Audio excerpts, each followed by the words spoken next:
Okay, what is up guys? Greedy Knight here and welcome back to my weekly stream.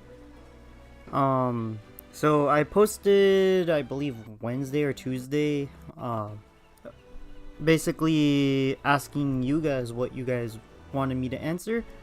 So I kind of looked into it. I already knew like one of the answers cuz it was Charge Blade related, but for the second one, it was just straight up. I looked it up on Reddit, and then I'm like, oh, this is the best.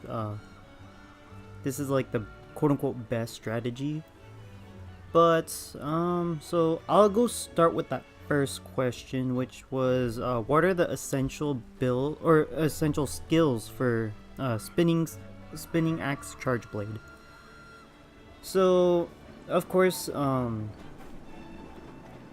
we were like it was implied that what are the best like quality of life skills, if that makes sense. So I'll cover that for sure, but it's just required to run affinity skills, crit boost, and then your damage skills. That's the entire point of spinning axe, where you could take advantage of the typical crit based meta instead of just pouring everything into element like with super spam. So that's just required.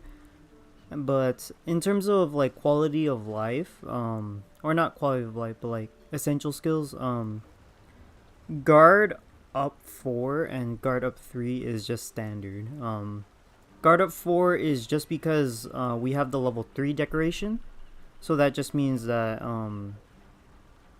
for one slot you get 2 points, and then that's just always better than trying to use a level 2 slot and a level 3 slot. It's just inefficient. So level 4 is the minimum for guard up, or for guard in general, and then guard up is just to negate most damage. With ready stance you can like reasonably react to basically everything in the game. If an attack has strong enough knockback, the worst it does is just knock you into sword and shield mode, and then you could just follow and then go back into spinning axe. So that's like the basic core. So damage and then guards, and then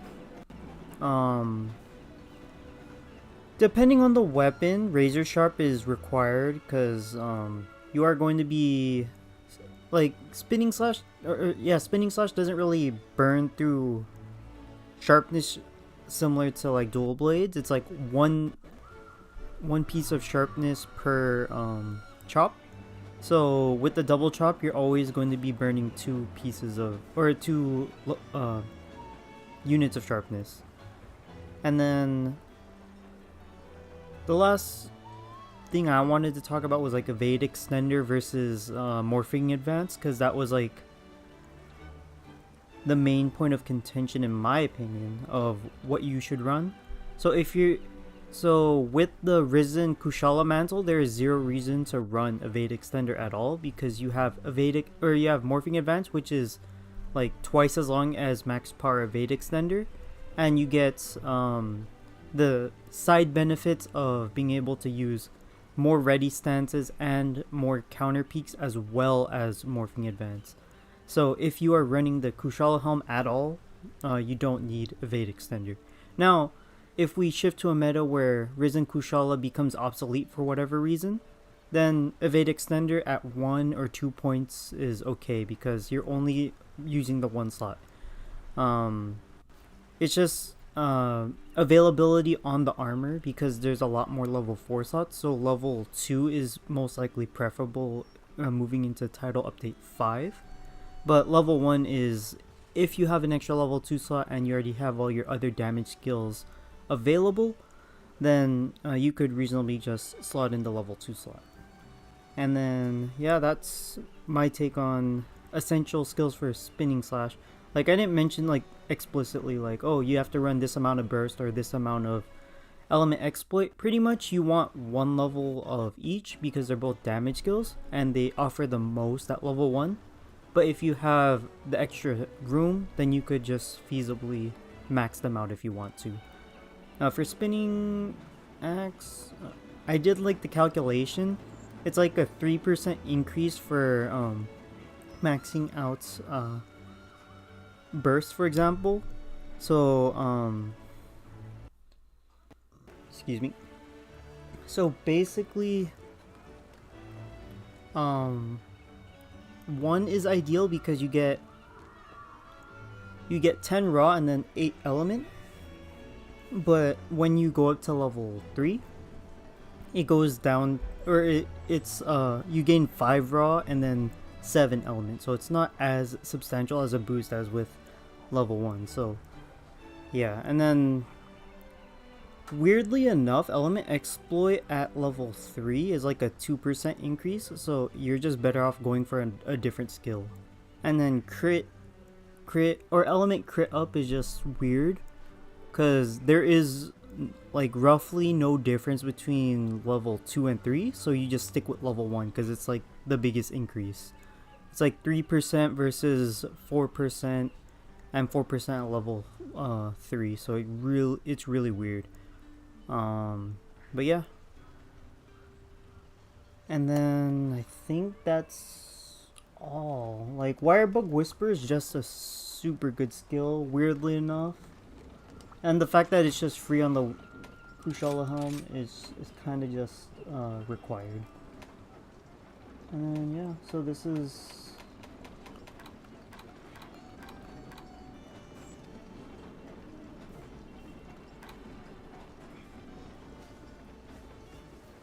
yeah.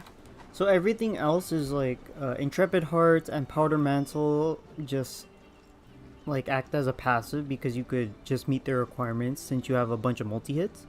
So that's just it's not necessarily required to make Spinning Axe play better, but it just synergizes too well not to run it. So they're not mandatory, but highly recommended. So yeah. And then let's just move on to the second question, which was, what is the fastest way to farm anomaly rank? So I'll preface this with, you have to be hunting at your hunter rank level. So like, let's say you're like 110 or something. You have to be tackling that level of quest. So you have to be basically fighting the anomaly rank curve. So you have to be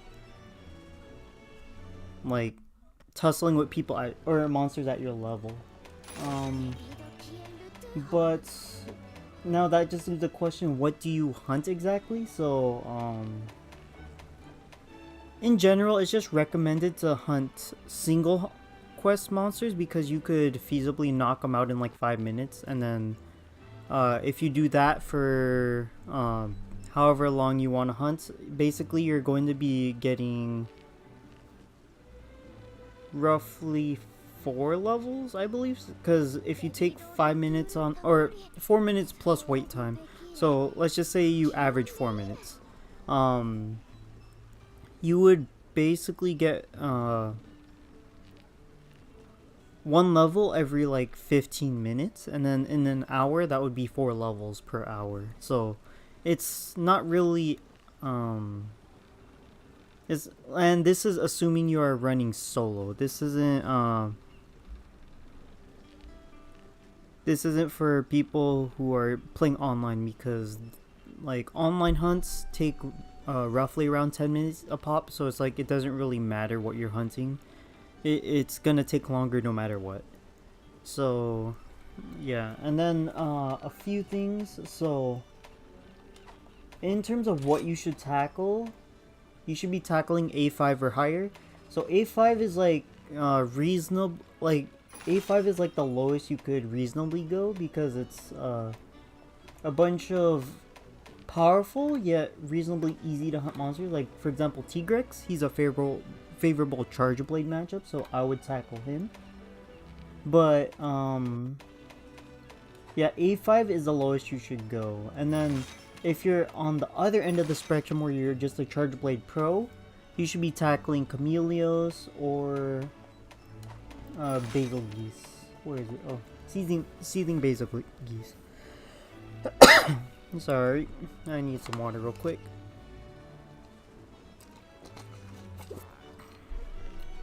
So yeah, Seething Basil Geese gives a lot of generous points just because it's parts break really easily, so it would just provide the best matchup for Charge Blade because you could just pop ice on it and then it'll just go down in like under 5 minutes. And then from what I've been told, it goes well under, or it gets you around 800 anomaly rank points, which is pretty hefty for a single quest monster. And then if you have a quest with like a lot of restrictions, that number could feasibly go up. So let's look at this. You have reduced carts, and then yeah, it's not a perfect quest, but it would get more than the default for sure. And then one last thing, so the quote-unquote perfect anomaly rank reduction is the 25 time limit, and then the 1 to 2 carts. So that's as low as you can go without having to delve into multi-monster hunts. Now, multi-monster hunts are kind of bad for Charge Blade, I'm not gonna lie. Like, I've scoured on Reddit, basically they said that unless you're like sub 3 minute hunting each monster, it's not gonna be viable. And let's take this quest for example. You have 2 CSS matchups and then 1 super spam matchup. You have to swap for all of them. So you have to look for a multi-monster hunt where like the matchups all line up and they have the same playstyle, so you don't have to switch mid-hunt. And that is kind of hard to roll for. So overall, I don't recommend multi-monster hunts because you have to get the ideal matchup spread for like the entire quest, and you have to like be good at every matchup to hunt them effectively. So like you would have to be able to hunt a Katagor, Mitsutune, and Apex Rathian within 3 minutes each, and then there's the 1 minute timer or whatever. So that is not the optimal strategy right there. So yeah. And then to add on, like depending on how far you on the game, like this is more of a general answer as opposed to like a specific answer. So in terms of what to hunt for anomaly hunts, you typically want to be able to hunt one of each material. So like for pelts, you want to be able to hunt one of these guys. For bones, you want to be able to hunt one of these guys. And then so on and so forth. So you just focus on one of the monsters at each material. So I talked about this before, but I haven't updated it since like title update 2, I believe. So I'll go over that now, I guess. So for slog bones, you have the option of Tigrex and Magmadron and Lunagaron. So I would pick Tigrex because Thunder hits harder, and there's a lot more opportunities to safely pop a Counterpeak Super with Tigrex.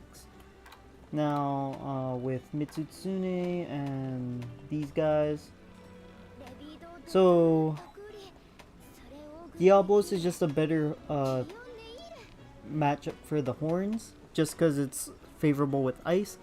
And it's your alternative is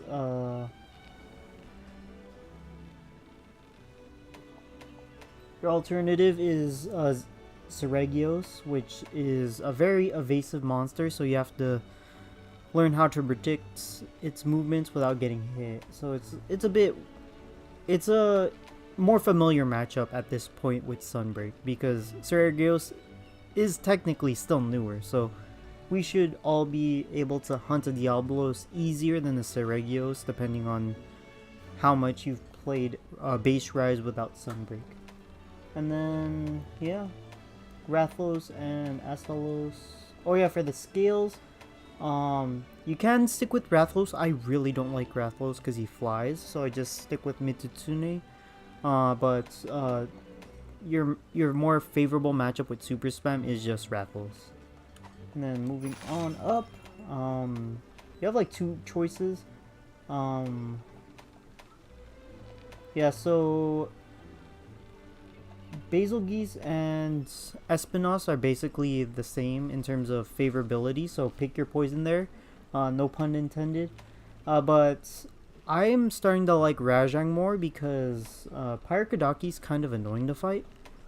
Like Rajang is a very favorable spinning axe matchup, and basically nothing it could do could like actually hurt you. You just pop a ready stance and you're good. And then similarly, between Scorn Magnamalo and Furious Rajang, Furious Rajang is just easier. Scorn Magnamalo is just straight up terrifying. If you're good with him, go hunt him, but Furious Rajang is the easier one. And then we have these guys. For the Dire Wings, it doesn't really matter. They're both equally hard. Like Gold Rathian has the easier time of hunting because it stays grounded more often as opposed to Silver Rathos, so that's a huge boon, but you also have to deal with the poison, so there's trade-offs for both. And then between Seething and Espinos, they're both equally favorable, but Seething Basil Geese gives more points, so that's why it's recommended. And then for the last section, Chameleos is just hands down the best Elder Dragon you can hunt. If you are to farm any matchup, it has to be Chameleos. And then these two are just straight up unfavorable. They dart around and you have to use Spinning Axe to favorably fight them. Due to their hit zones being kind of bad for elements. And then yeah, I think that's it. Yeah, so for the blood, yeah, it's just Chaotic Gormagala, I think, so you don't really have a choice there. Wait, no. Yeah, so the Dire Blood is split between ranks, so yeah. Okay. And then that should be everything. Hopefully, this answered everything you asked. Feel free to comment anything, and I'll just get into the hunts.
Yeah, no thank you. As I mentioned, that anomaly rank hunting is all about avoiding the multi-monster hunts. So, yeah, you won't see the healthiest of things, but as soon as I see a multi-monster hunt, I'm like, yeah, no. I'm not gonna deal with this.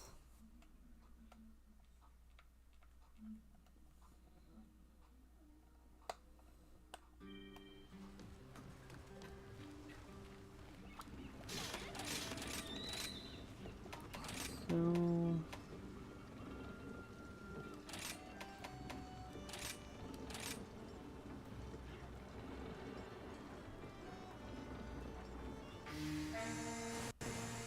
that worked.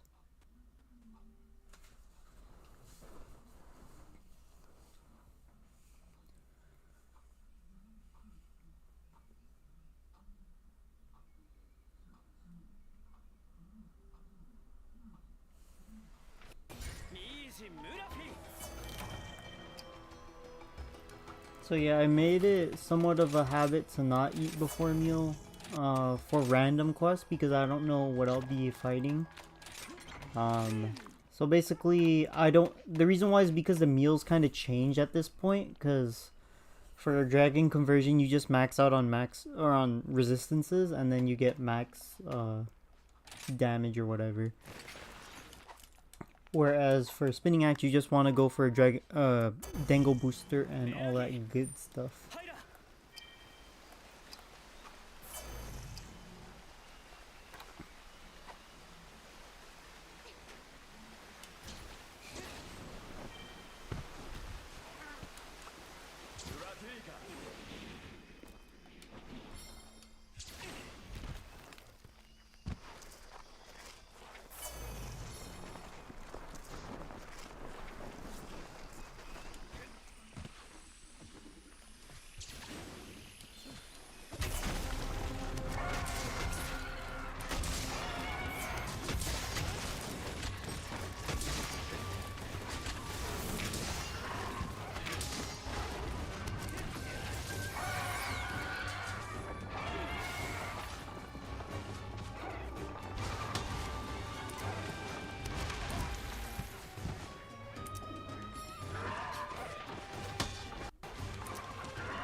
Okay.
Yeah, for title update 5, uh they mentioned the balance. I'm pretty sure they're just gonna fix anything that's not working as intended. I doubt they'll pull a Sunbreak 10.0 again because that was rough.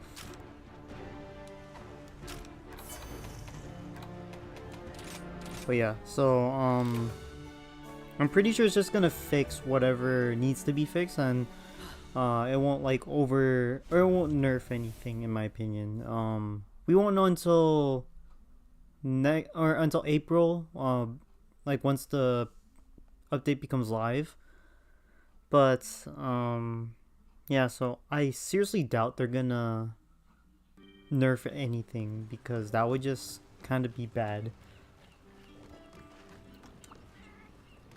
It's like, imagine if they went to, like for base rise, imagine if they went to title update 3 and like, oh, let's just nerf everything. It's like, yeah, that wouldn't make sense.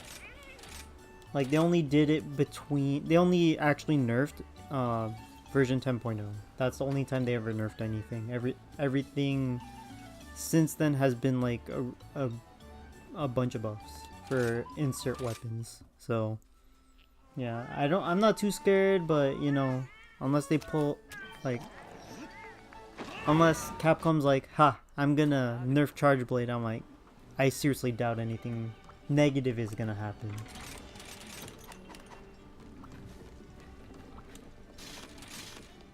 But yeah, console's getting Sunbreak Title Update 3 just out of the gate.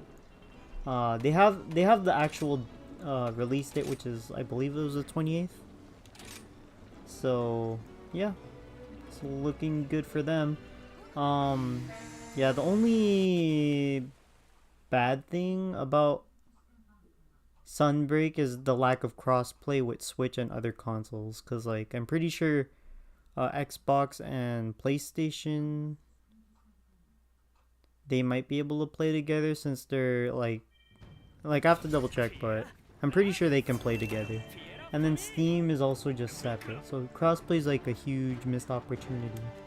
It could be the like Sunbreak is the first game to be on every major console, but it's not the first game to have crossplay with every console. So that might be the next benchmark they'll be aiming for in the next Monster Hunter. Now I seriously doubt we're gonna get like World 2.0 on Switch, but you know, maybe Capcom is gonna pull some software and developer magic and say like, oh, this is a new Switch, we could actually develop for Monster Hunter or Monster Hunter 6 or whatever. So that would be pretty cool. But yeah, the Capcom stream yesterday, It's pretty interesting. Like Street Fighter is a huge thing. I never really got into the competitive, so I'm just like, okay, I like the character designs, and then that's all I could appreciate, really.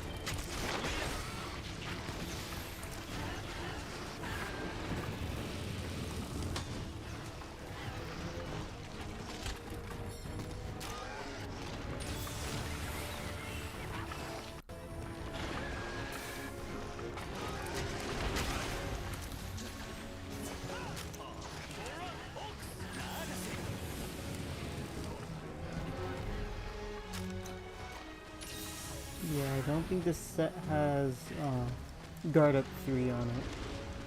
I was just... because that flame breath did way too much damage. So I'll go fix that once I get back into the hub.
Cool.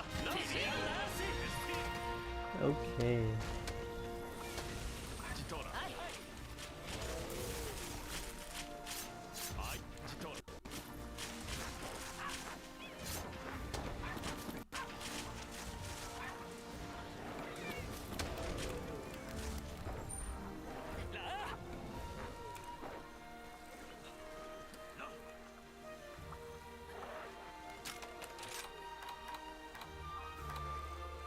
See, guard up. I was like, guard up level 2. I thought that was doing way too much damage. So yeah. Yeah, some of my sets, I was like, still working on them. And then I couldn't like, get max power. So I just kept rolling through stuff.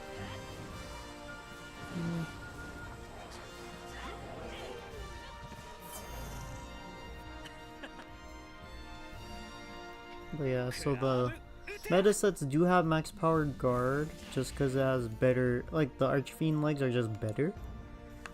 But Category is very short on the slots, so it's just like we have to make do.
So yeah, right now, charm melding doesn't really matter too much.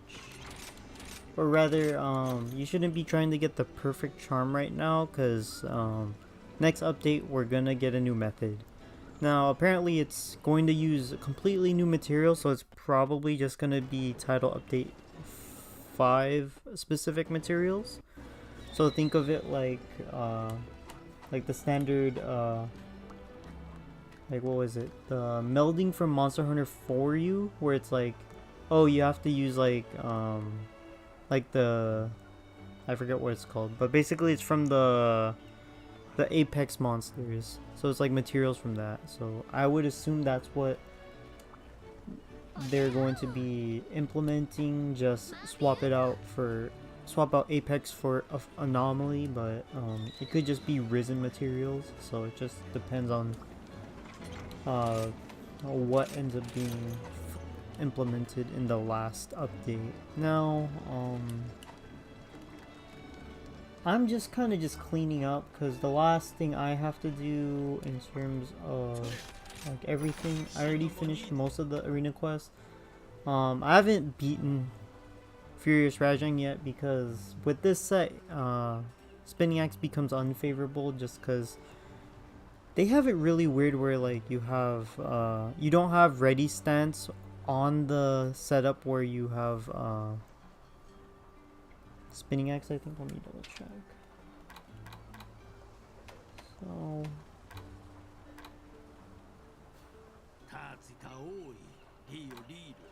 So yeah, they have air dash and ready stance, which is fine, but you need the morphing events against Rajang or Furious Rajang because it's kind of slippery. Air dash is not gonna cut it here.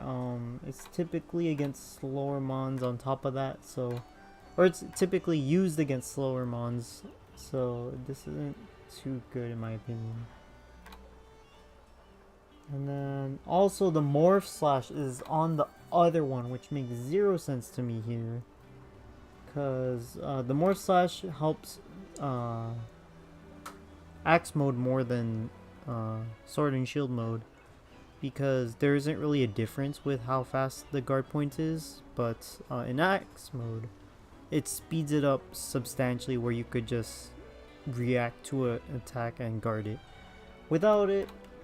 Without counter more slash, like air dash isn't too big of a deal because you could just be smart about it, but without counter more slash, this particular matchup with Rajang is kind of rough.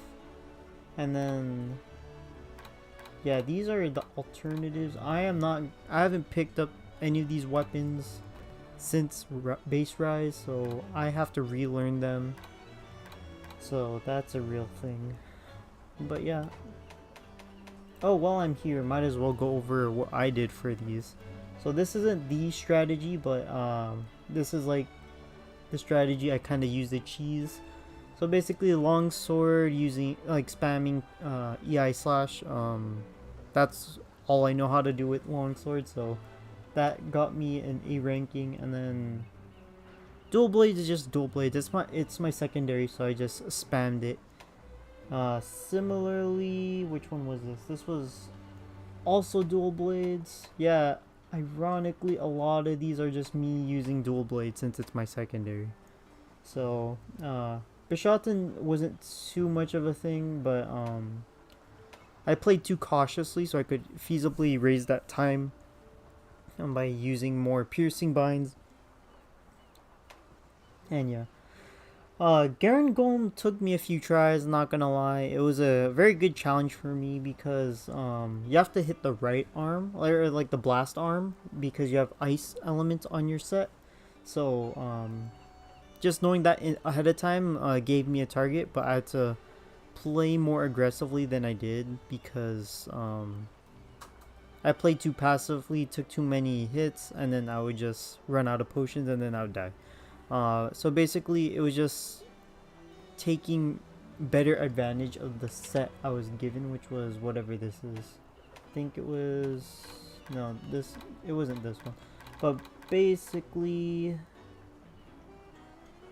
yeah, it was just like a full crit set, which was good for damage, but you had to focus specifically on the arm and just take advantage of your openings after each heavy attack. Now, even though we have Ragna Kadaki against Lunagar in this hunt, I think the loadout was super weird for whatever reason, so let's check this one. So yeah, it was Axe Hopper, and then the other one was yeah, so they just straight up removed ready stance, which is really bad in my opinion. because you would never run this combo with Charge Blade, so running this in a hunt, it was a huge yikes. I'm too set in my ways to adapt. I'm not gonna try to mess up my optimal mindset from just trying to tackle this quest, so I just went with Greatsword, which was really weird. It was using the standard. I don't think this is standard at all. But basically, I just spam like the, what is it? Like it's the switch skill for the.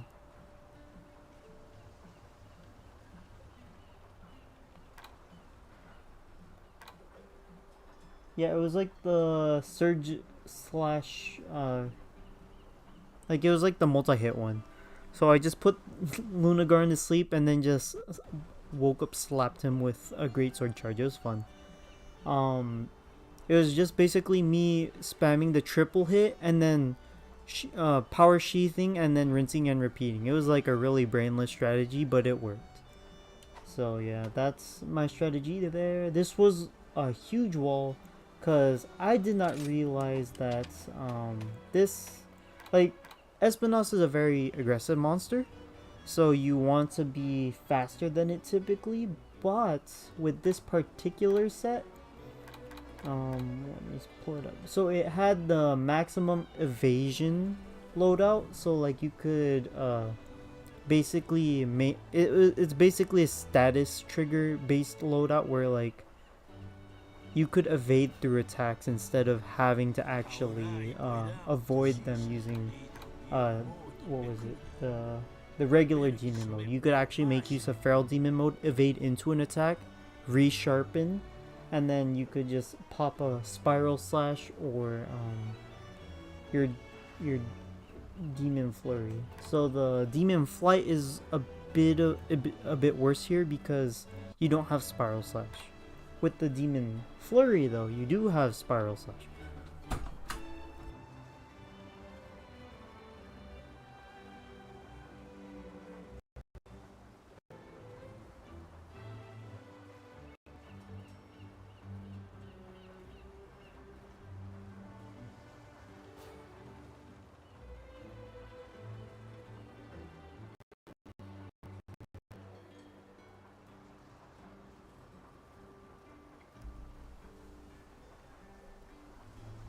So yeah,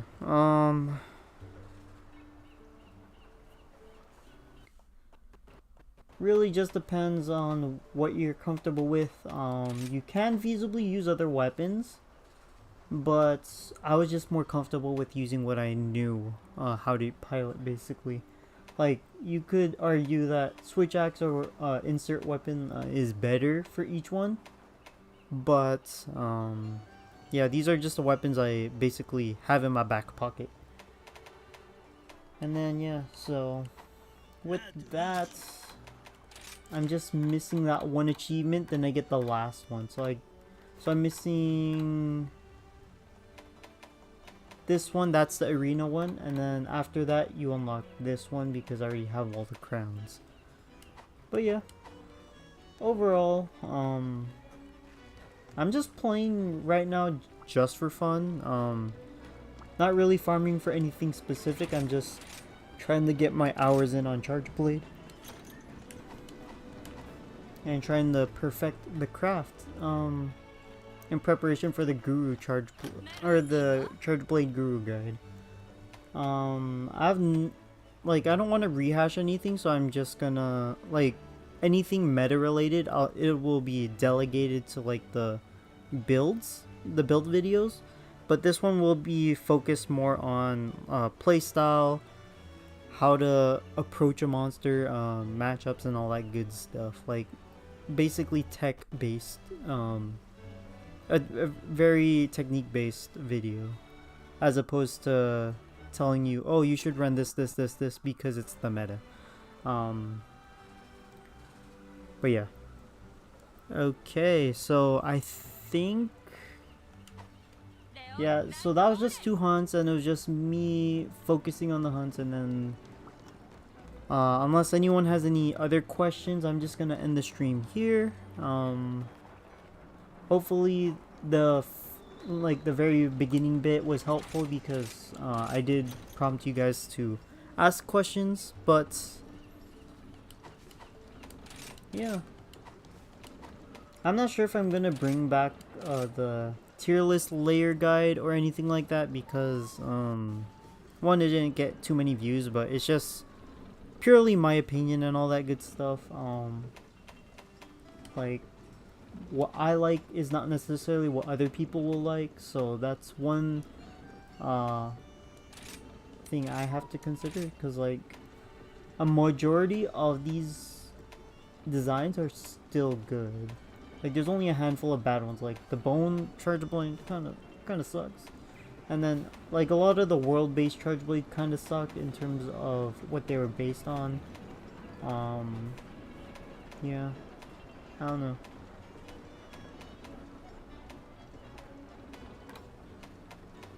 Oh yeah, one thing I always keep forgetting to mention, so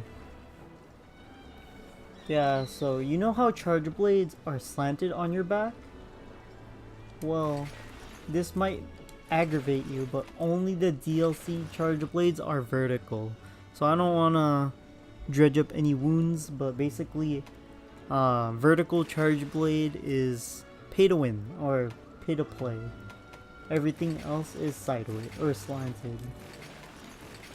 So, you know, weird fun fact for the day. Anyways, I think I'm gonna call it there. Thanks for tuning in and see you guys next time.